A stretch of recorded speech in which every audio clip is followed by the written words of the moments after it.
नमस्कार, मी भाऊ तोरसेकर. तुम्ही बघत आहात प्रतिपक्ष. मित्रांनो, एक गोष्ट स्पष्ट आहे, यंदाची लोकसभा निवडणूक ही महाराष्ट्राच्या 48 लोकसभा मतदारसंघात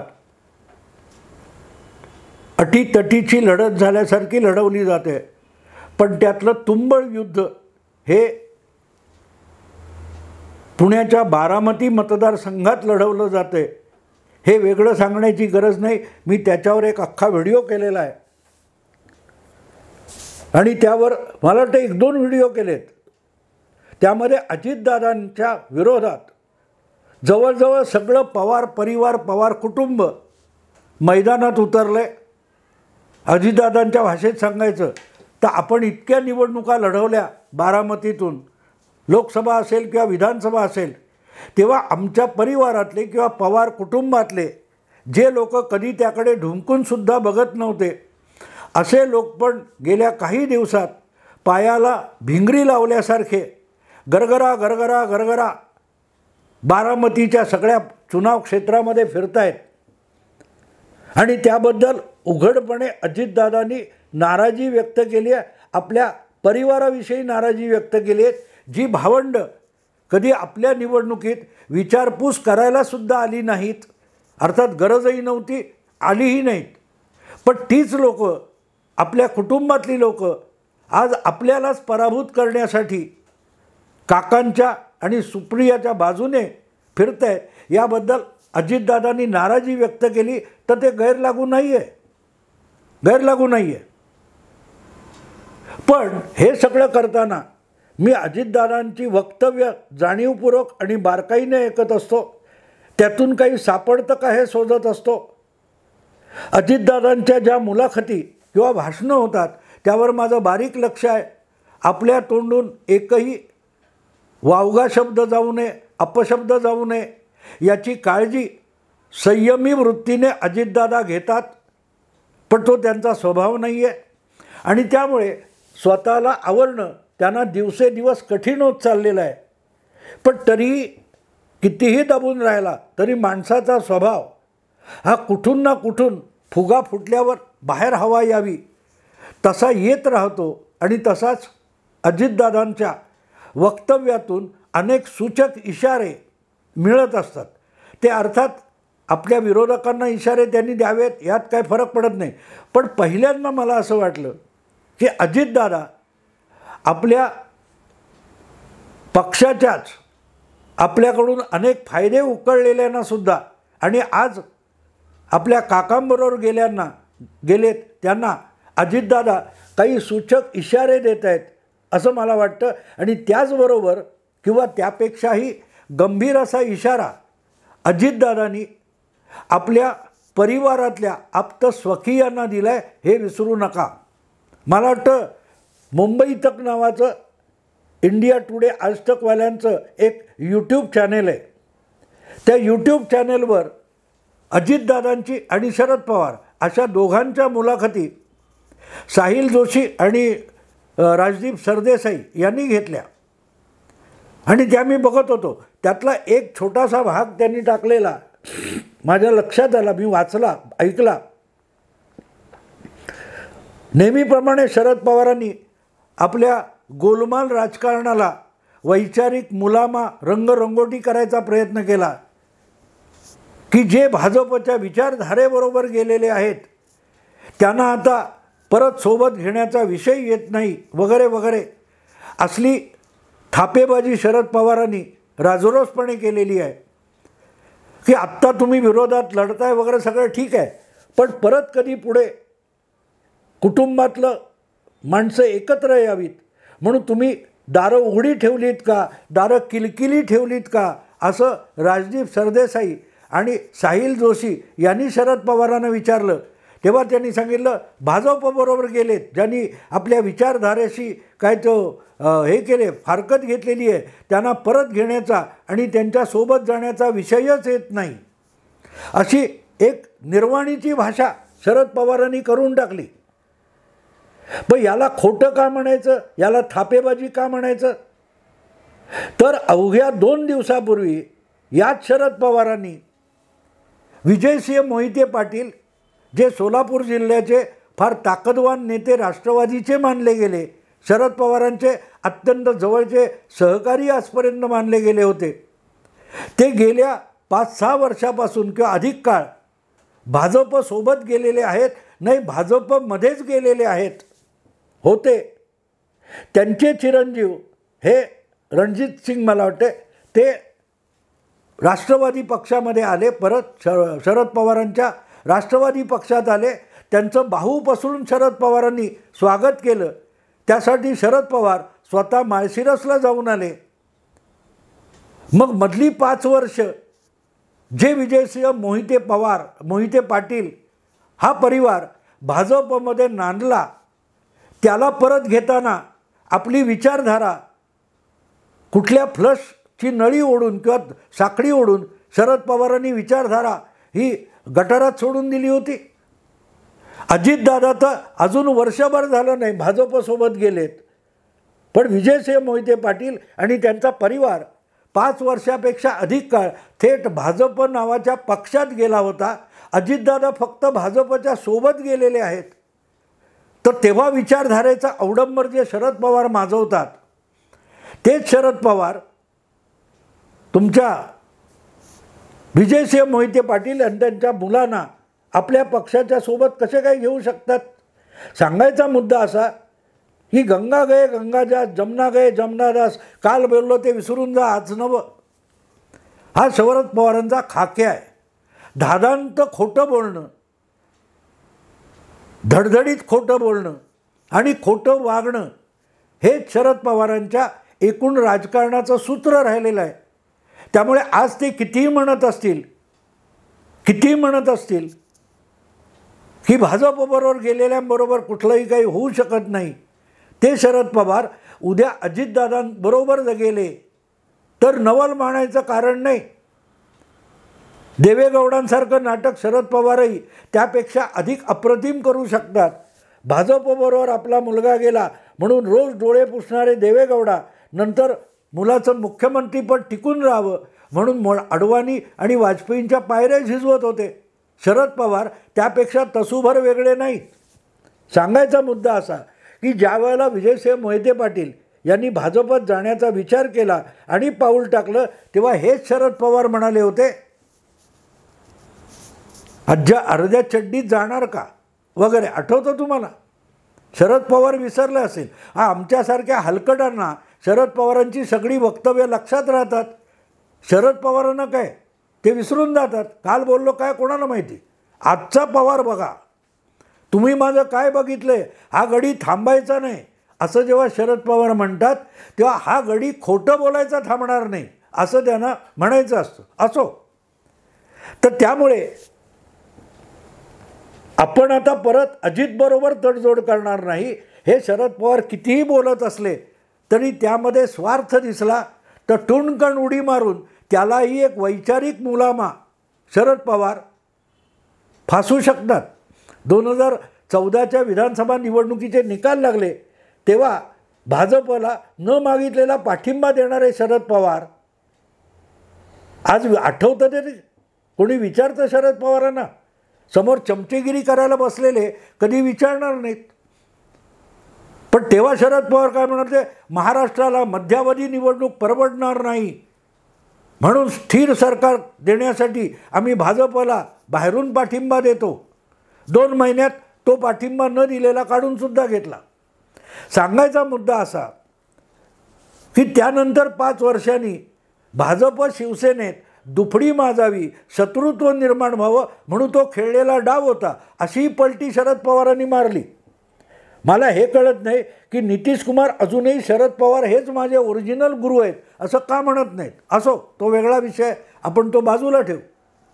आज प्रश्न असा आहे की ज्या दोघा पत्रकारांनी शरद पवारांची मुलाखत घेतली, तेच 2 पत्रकार नंतर अजितदादांशी सुद्धा बोललेले आहेत.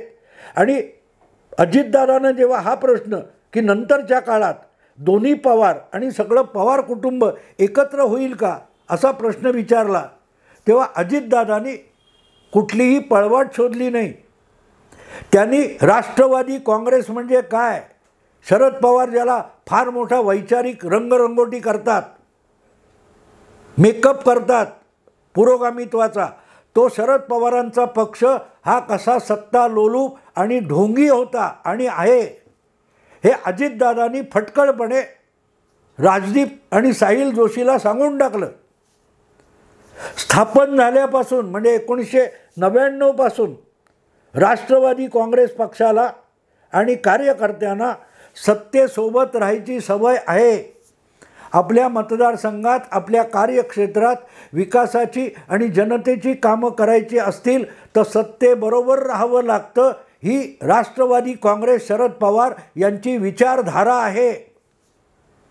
राष्ट्रवादी काँग्रेस पक्ष म्हणजे काय याचं सार अजितदादांनी अत्यंत सुस्पष्ट भाषेत सांगितलं की राष्ट्रवादी काँग्रेस पक्ष म्हणजे शरद पवारांच्या विचारांनी चालणारा जो पक्ष आहे, संघटना आहे, ती सत्तेपासून दूर राहू शकत नाही. शरद पवारांनी आपल्या पाठीराख्यांवर आणि कार्यकर्त्यांवर केलेले संस्कार म्हणजे सत्तेला चिकटून राहणं, सत्तेच्या आश्रयाने जगणं, सत्तेच्या आश्रयाने आपलं काम करणं म्हणजे राजकारण, ही शरद पवारांनी दिलेली शिकवण आहे, केलेले संस्कार आहेत. आणि त्यामुळे आमचे कार्यकर्ते सत्तेपासून दूर राहू शकत नाहीत इतक्या स्पष्ट भाषेत अजितदादांनी ह्या मुंबई तकला दिलेल्या मुलाखतीत कौटुंबिकरित्या एकत्र येण्याची शक्यता काय याचा खुलासा केला. आणि तो खुलासा करताना अजितदादांनी दबलेल्या शब्दामध्ये किंवा दबलेल्या आवाजामध्ये पवार परिवारातल्या तमाम लोकांना एक सांगितलं, कालपर्यंत गेल्या 30-40 वर्षामध्ये पवार कुटुंबाची जी प्रचंड आर्थिक आणि औद्योगिक भरभराट झाली ही सत्तेच्या आधाराने झालेली आहे. विरोधी राजकारणाचा संघर्ष करून पवार कुटुंबाची, पवार परिवाराची कुठचीही आर्थिक भरभराट झालेली नाही. आणि त्यामुळे ही आर्थिक भरभराट जी काकांनी करून दिली असं सांगितलं जातं, ती काकांनी नव्हे, काकांनी सातत्याने सत्तेशी केलेल्या तडजोडीमुळे ही आर्थिक भरभराट झालेली आहे, ज्याचे सगळे फायदे पवार परिवाराने सातत्याने घेतलेले आहेत. आणि आज त्याच विचारधारेनुसार मी भाजपसोबत म्हणजे सत्तेच्या सोबत आहे. त्यामुळे उद्या जर सत्तेचा विजय झाला म्हणजेच अजितदादा, सुनेत्रा पवार यांचा विजय झाला तर ते सत्तेबरोबर आहेत. म्हणून उरला सुरला पवार परिवार आपल्या पवार पक्ष परिवाराच्या प्रमुखाला वाऱ्यावर सोडून अजितदादांच्या गोटात दाखल होईल, असाच अजितदादांच्या शब्दांचा अर्थ किंवा सार आहे. शरद पवारांचे पाठीराखे, अनुयायी, सहकारी यांना शरद पवारांनी सत्तेची चटक लावलेली आहे. ते सत्तेच्या बाहेर थांबू शकत नाहीत. तेव्हा शरद पवारांनी संघर्षाची कितीही नाटकं करावीत. लोकसभा निवडणुकीत बारामतीमध्ये सुप्रिया पवार यांचा पराभव झाला आणि सुनेत्रा पवार यांचा विजय झाला की ती पहिली खूण असेल की शरद पवारांची सत्ता फिरवण्याची किमया संपली. त्यामुळे आर्थिक आणि औद्योगिक आणि व्यापारी पातळीवर ज्या ज्या पवार मंडळींनी फायदा उचललेला आहे त्यांना आपल्या पायाशी यावं लागेल. हाच अजितदादांच्या त्या सांकेतिक शब्दाचा अर्थ आहे. आणि म्हणून मी असं म्हणतो की अजितदादांनी एक प्रकारे सौम्य भाषेत आणि सभ्य शब्दामध्ये आज अजितदादांच्या विरोधात पायाला भिंगरी लावून गरगरा काकांच्या मागे फिरणारे आहेत जे पवार, त्यांना इशारा दिलाय की आज माझ्या विरोधात फिरताय, पण एकदा मी उद्या जिंकलो, माझी पत्नी बारामतीची खासदार झाली, मग तुम्हाला सत्तेच्या वळचणीला यावं लागेल. तेव्हा काका आयुष्यभर काकांनी दिलेले फायदे, आयुष्यभर काकांनी दिलेले छत्र हे सगळं तुम्ही उचलून खुंटीला टाकणार आहात. युगेंद्र पवार असतील, श्रीनिवास पवार असतील किंवा उरलेले जे कोणी पवार कुटुंबीय आहेत, यापैकी कोणालाही काकांची कसलीही कदर नाही. आपापल्या मतलबासाठी ह्या लोकांनी काकांची जवळीक ठेवली आहे आणि दाखवत आहेत.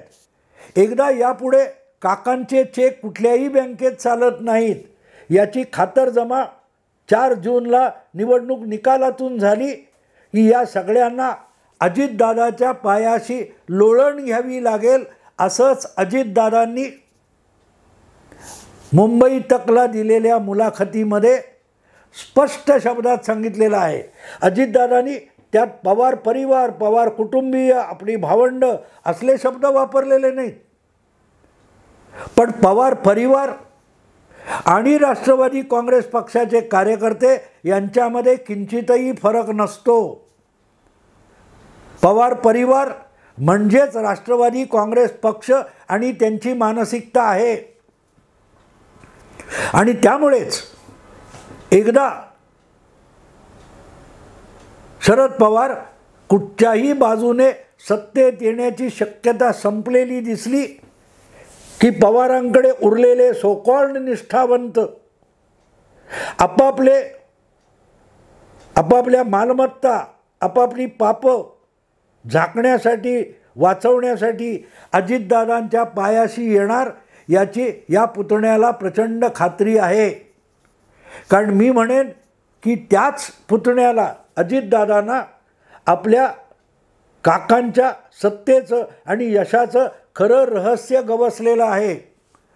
सत्ता म्हणजे शरद पवार. 4 महिन्यापूर्वी सोनिया गांधींना परकीय नागरिक म्हणून पंतप्रधान होऊ देणार नाही अशा वल्गना करणारे शरद पवार अवघ्या 4 महिन्यात महाराष्ट्रात सत्ता परत मिळत असेल तर काँग्रेसबरोबर आघाडी करून विलासराव देशमुख यांच्या मुख्यमंत्रीपदाला शरण गेलेले होते. जर खुद्द काका एका राज्यातल्या अर्ध्या सत्तेसाठी एवढं लोटांगण घालत असतील तर आज त्या काकांची कदर करून पायाला भिंगरी लावून फिरणारे जे पवार परिवार सदस्य आहेत त्यांनासुद्धा निवडणूक निकाल आमच्या बाजूने लागल्यानंतर रांगत रांगत गुडघे टेकत दाती तृण धरून अजितदादा पवारांकडे यावं लागेल. हा गर्भित इशारा आहे म्हणतात.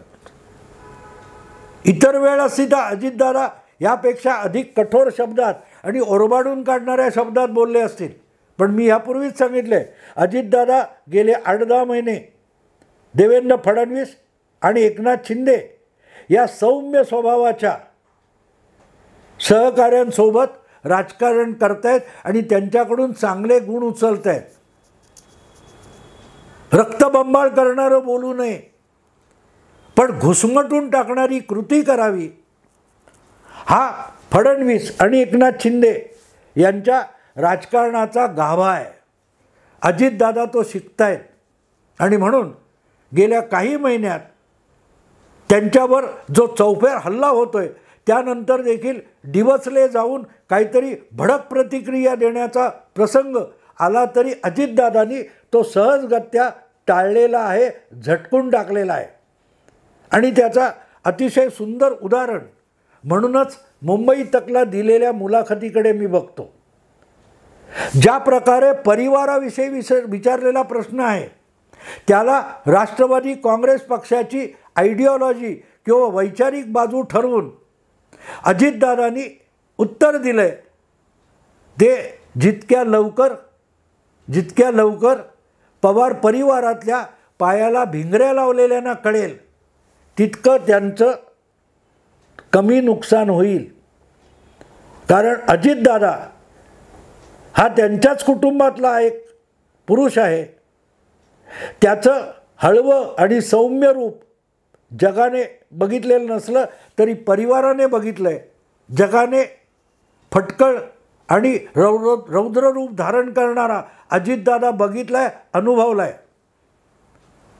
पण तोच अजितदादा सौम्य झाला आणि मित्र झाला तर त्याच्यावर विश्वास टाकता येतो हे विजयबापू शिवतारेंनी दाखवून दिलं आहे. आणि अशा घरातल्यांसाठी सौम्य शब्दात संयमी असलेल्या अजितदादाला रौद्र रूप धारण करण्याची पाळी आणू नका, हाच अजितदादांनी या मुलाखतीतून दिलेला इशारा आहे. असं म्हणतात, समजने वाले को इशारा काफी होता है. पवार परिवारात परिस्थितीला शरण जाणं हा शरद पवारांनी निर्माण केलेला विचार आहे. आणि तो विचार मला वाटतं अजितदादांना सर्वाधिक कळलेला आहे. आपल्या आप्तस्वकीयांना आणि भावंडांना अतिशय सूचक भाषेत तोच इशारा अजितदादांनी दिलेला आहे. बघू काय होतं. आत्ता इथेच थांबतो. आवडलं लाईक करा, शेअर करा, सबस्क्राईब करा. नमस्कार.